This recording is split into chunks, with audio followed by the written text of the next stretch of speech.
Takulandirani pano pa Malawi Live Today. Lelo takubwereseraninso Bon Kalindo. Osayiwala kupanga like ndi subscribe pa channel ya Malawi Live Today. Bon Kalindo, ukuti chani lelo? DC kulawira konseku kumakhala kuliralira kuphuphaphupha kuti mwina tikalankhula amene amazitenga kuti ziko lindirawo mwina akhonza kumva ndi kumpulumusa m'Malawi amene ali mu ukapolo amene ali mu ululu woopsa kwambiri mu ziko lokuti ndilake limene adawalonjeza anthu zinthu zosiyanasiyana kudya katatu pa siku koma zonsezo kulibe, fetereza otchipa mtengo zonsezo kulibe, mankhwala muchipatala ndiye siyani. Iye ana asukulu simuzalephera sukulu, ana ndi amene akulephera sukuluwa kumachita kumalandira mafoni opambana 100 pa siku, ana kupempha kuti sukulu fees. Ziko lomvesa chisoni limene lili ndi asogoleri amene pa nthawi iyo ankaoneka ngati ndi asogoleri amene abwera kuzapulumusa Malawi, amene ankachita kumakhala pansi pa maliro, ndipo chithunzi chimenecho chilipo ku archive. President Chakwera ndi anthu ache atakhala pansi pa doti nthawi imeneyo akufunafuna mavoti, koma lero sopano amera mizu akuatenga Amalawi ngati agalu, Amalawi ngati akapolo. Kuli njala ya zaoneni kuwauza kuti tathamanga muzatithandize, anthu akufa ndi njala, basi iwo amangokhalira kudya masoseji nyumba mwawo, alibe nazonso ntchito za iweyo. Kodi iwe ndiwe ndani? Aziwito kunawo tithokoze nkhondo ya ku Mozambiki imene yapangisa anthu ena kuti athawe m'makwawo ndi kubwera ku nsanje. Mukapita ku nsanje pakale pano mukaone mizi yambiri yathawira ku kampu, ku Nyamitutu, Ndamera, ku Malaka. Anthu akumeneko okuti sima refugees athawira ku kampu kuti mwina akaone chakudya.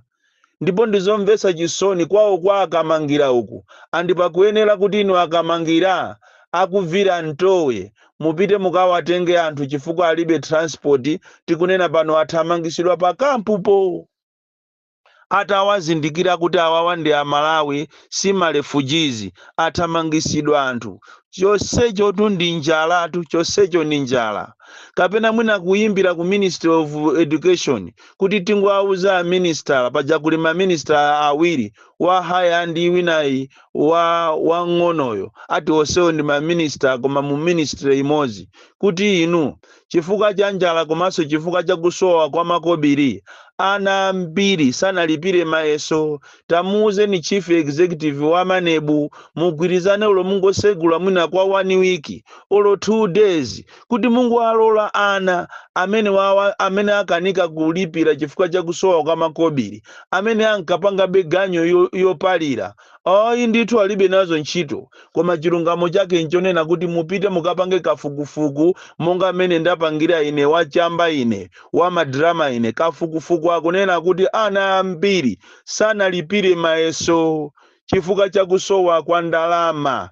Choncho kuyimbira ku ministry, kuyimbira ku Manebu, kupita kukapempha, masukulu ambiri apita, palibe chimene chikuchitika. Kodi asogoleri aja mukanena inu kuti ndi amawaja ngati saphunzira azakhalanso asogoleri? Izi tundizigawe ngazamawa zimene mukuzichita breed. Ana amene waza kusausani, ana amene waza thyola nyumba, ana amene waza vutisa mataoni ngati saphunzira. Asogoleri womvesa chisoni kwambiri kumachita kulangizidwa ndi ana. Ndipo President Chakwera akanakhala kuti anazungulidwa ndi anthu ngati achinatamiya ja khumbanyiwa wakulowa Shireyi, asika anatokhawo khatu oloti amike wa ku State House uja, ziko tulili bwino. chifukwa ana ngati amene ajawo moreover ndi asikana azimayi amene akuyima ndikumamulangiza president, mudziwe kuti zimenezi sizinachitikepo kuwaona ana ngati atiyamike aku State House konkotu, kuyima pa chilungamo tiyamike, kuyima pa chilungamo tiyamiya ja, kuyima pa chilungamo khumbanyiwa. Ndipo ndikuthokoze nini kwambiri asikana, for the first time you have risen above everything and stand for your country, you are fighting for your people. Izizi ndizonyadisa kwambiri. Amalawi tikati tizipanga chonchi ntchito iyi ndikumagawana, ena akagwira uku ena akagwira uku. Anthu amene wa andale wa asakutitola, anthu andale wa akutitola chifukwa chokuti ifeyo timangokhala chete, timangokhala du kutitenga ifeyo ngati zisiru zawo. Anthu weekend yapitayi yamakambirana kuti ande kuti weekend ino ndi mmene wagufira Chakwera uja, nkhani ya sona ija, ndiye kuti amene iyi amuona kukhala cabinet reshuffle. Ndi nangoti ndimangoseka cha mtima kuti koma Malawi si mamuzi wa Chakwera right? Ngati kuli munthu amene ali wofoka, ngati kuli president amene amachita anthu kumugunyuza kuti inu kunja kutukwacha, kuti inu anthu lero akuyembekezera state of national address, ndiye ndi Chakweratu. Chakwera is not on top of the affairs. Inuyo mukanene kuti Chakwera achite fire ma ministers yake amene amunamiza, inuyo Chakwera inu simumuziwa. Tangotengani nkhani yomwe ya Chikangawa kumene kunagwa ndege ya vice president Saulos Chilima ndi anthu ena 9. Tangoitengani nkhani yokhayo. Panopa palibe chimene Chakwera wapanga.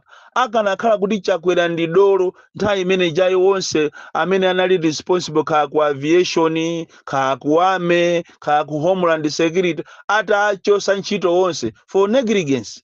Chifukwa ripoti linachita kunena kuti panali kusasamala, koma Chakwerayo ali du nderero azikayankha lero ataona kuti mkazi wake wa Chilima, Mere Chilima wadandaula ku BICC. Nderero azikanena kuti ineso ndikudandaula, only God knows. So pano ngati iwe ukudandaula kusonyeza kuti ripoti lo silili credible, ni chifukwa chani umalilandira? Unalandira tu ripoti ndikuwauza swa Malawi, not so kuwauza kuwaopseza Malawi kuti pasapezeke munthu amene atazikamba za ripoti. Chifukwa tu tikanena chilungamo apapa ngati kuli president amene wagufa in the history, ndiye ndi Chakweratu, amene amawerenga zinthu zimene sakuziziwa, amene akupanga zinthu zosiyana ndi ma president ambuyomu, kuchokera kwa Abakiri Muluzi, Abingwa Muthalika, amayi athu awawa a Joyce Banda, komanso a Peter Muthalika. President asanapite ku parliament kukawerenga sona, amayenera kuti awerenge amveka zimene zili mmenemo, achite verify even in ma district commissioner. Ndizosiyana kwambiri ndi zimene amapanga ma president ena mbuyo. Ngati mene anali ngati Bakiri Muluzi amakhoza kuwayimbira district commissioner, amakhoza kumuyimbira governor kumfusa kuti iwe kodi panjezapo njeza skulu kumulanje, ati si skulu ya boma ndi skulu ya Katolika. Munthu uja auze kuti ndiye iyeyo azipita azikawerenga zinthu zimene akuziziwa, koma iyeyo tu aitu. So Amalawi ngati mukuyembekeza kuti Chakwera angachite fire munthu, muiwale. Chifukwa chilungamo chake nchonena kuti ma ministers wonse amakachita report ma achievements yawo kwa SPC. Ndipo SPC uja amatenga zimeja kupita nazo kwa Shoni Kamponde, kapena ujini PA wandani wa president. Akazichite edit. Akazichita edit azilembe ndezi masanduka no sona. And apapa in this case pakuyenekera kuti malaini ministers onse amene akupezeka kuti amunamiza Chakwera onse to anayenera kuachita fire by now. President Chakwera anayenera kuachita fire wonse kuchokera ku SPCO amuchose ntchito, Minister of Health, Minister of Education, Homeland Security, Agriculture, Transport wonse achose ntchito. Koma ndikukusimikizirani na munthu wake President Chakwera palibe chimene angachite. Sanga achose ntchito ata akuyenera kuchita kumugunyuza kunena kuti inu tazuka ni inuyo kunja kusikuli bwino. Ndizopangisa manyazi kwambiri. Shame on the president. Kukanakhala kuti kunali maiko ena izimene zikuchitikazi zokuti anthu kumakanama kuti kwamangidwa amapolisi ngati mene kulili ku Eutini sotu mwina anthu mwayiwala musona munja ilimo sotu Eutini 17 houses koma ponsepo pali chani pali ma foundation. Kukhala maiko ena maiko anthu ozindikira bwino amene amachita respect democracy, rule of law. Taizino amene chata muchita impeach Chakwera kanachitidwa impeach ndiponso ndikulemberedwa milandu yonena kuti amene akuyenera akalowe ku ndende chifukwa chonamiza ziko. Because this is a serious offense. President wa ziko ndikumakanama kumaanamiza anthu amene anamuyika pampando. It is a serious offense. Kukhala maiko ena tikunena pano president amene atamuchita impeach atapangidwa impeached. Koma ayi tili ndi ma MP, tili ndi ma ministers, zisiru zokhazoka za ma ministers zimangoyimba mmanja basi manja wa basi ukuku akukondwerera makobiri awo amene aba weekend. Uku akusekerera chuma chawo chimene ali nacho, maloji awo, mahotelo amene akumangidwawo. Kumadaba kuti koma inu anthu awa mitu yawo imayenda bwino. Ndimakumbukira kuti nthawi nache pa apo paojine pa maula apo mulilongwe panagwesedwa hotelo chedwa Falcon. Lero mukafusa kuti kodi munagwesa chifukwa chani, amanena kuti ati sanali malo abwino omanga hotelo. Lero tapita poni mukapeza pakumangidwaso hotelo yomweyo. Ziko la Malawi too much corruption. Izizi zikufunikira kuti ife our opposition mutengerepo phunziro. You should make your house in order. You should never repeat these mistakes. Chifuka kafukufuku akuchira kunena kuti anthu tusopano sakuifuna MCP. Anthu akufuna DPP ndi zipani zina. Akukufuna nino a DPP ndi zipani zina mupangeso mgwirizano. Ndi zimene tu Malawi akufuna. But you need to make your house in order. You need to revisit. Kodi chimene chinapangisa kuti Malawi akuyendi chani? Zimene zizi mukuyenera muzipange. Utenga opita ku DPP mama wa uno ndiwochokera kunchalo kunsonkhano. Sini kunena tikudeza tu ayi kudeza kunali bwino, kunsonkhano wa kudeza kunali bwino, ma speech ya bwino, turn up ya bwino. Koma utenga wa mama wa uno kupita kwa ino a DPP, utenga ukuchokera kunchalo kwa nyake ya kunchalo amuimbira president wa anthu osauka kunena kuti ife kuno tikufuna DPP koma akutikhumudisa a regional governor a DPP akuoneka ngati akukondera apeza kale candidate. Ndipo pa nsonkhano amulankhulisa shadow candidate mmozi, ena osalankhulisa, ena okungwauza kuti wevani. This is a serious mistake imene amapanga azipani zambiri kuphatikiza ino a DPP. Unchitidwe omafuna kumachita impose ma candidate ukulepheresani zisankho anthu atakukondani kale. Nthawi zinatu anthu amakavotera chipsera mtima zachitika kunchalo zulo anthu ambiri akhumudwa chifukwa mwaoneseratu ino a DPP kuti muli ndi candidate. Izizi must go to the party. This issue is a serious issue. Do not repeat the Bale issue. Do not repeat the Neno issue. Kwa kumene munapita ndikumaka ngosiyako ma candidate. Zimene zizi kuphalombe kwa ana kachiko.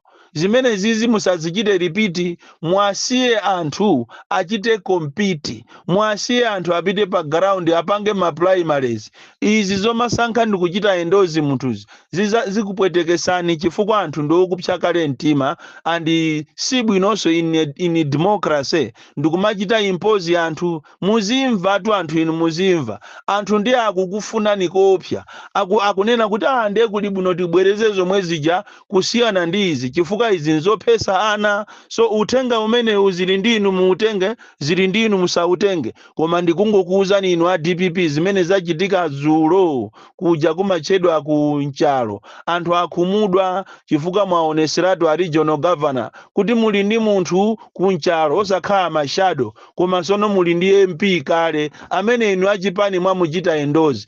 This nonsense must stop. This is not what we call democracy. Ino anthu azipani muziphunzira ma mistakes ya anzanu.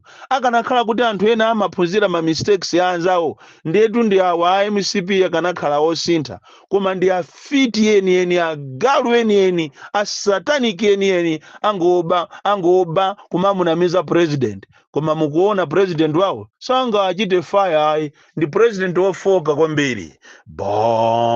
Bon Klindo, the DC, mwana woopsa kwambiri, the most deadly and dangerous child from Jeza Village, T.A. Mabuka, Box 76, Mulanje, Malawi, Southern Africa.